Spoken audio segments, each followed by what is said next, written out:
सूरत traffic police की ओर से शुरू किया गया अभियान। शहर के विभिन्न इलाकों में ट्रैफिक पॉइंट पर ट्रैफिक पुलिस की ओर से लोगों की सुरक्षा के लिए अभियान चलाया गया है।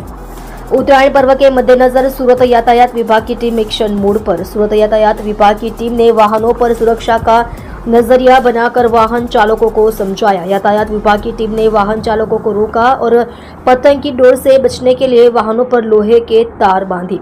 ट्रैफिक पुलिस ने भी बच्चों को बाइक मोपेड में आगे नहीं बैठाने की अपील की है। आप देख रहे हो द नया Bharat TV news, editor and chief Vinod Shinde के साथ।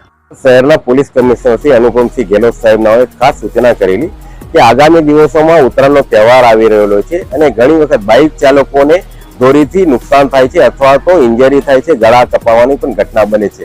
આવી ઘટનાઓ નિવારી શકાય તે માટે ટ્રાફિક વિભાગ તરફથી તેઓના બાઇક છે એની આગળ સેફટી ગાર્ડ લગાવવામાં આવે છે। અગર એને નહીં લગાવ્યું હોય એને અપીલ કરવામાં આવે છે કે આવા સેફટી ગાર્ડ લગાડે, લોકોના ગળા ન કપાય તે માટે નેક ગાર્ડ પહેરે, તેમજ કોઈ બાળકોને આગળ બેસાડતા હોય તો આવી દુર્ઘટના ન બને તે માટે બાળકોને પાછળ બેસાડે એ પ્રમાણેની અપીલ કરીએ છીએ અને દરેકને સમજ કરીએ છીએ। આ પ્રમાણેની કાર્યવાહી અમે છેક ઉત્તરાયણ સુધી આ પ્રમાણે મોહિમ અલગ અલગ પોઈન્ટ પર ચલાવી રહ્યા છે।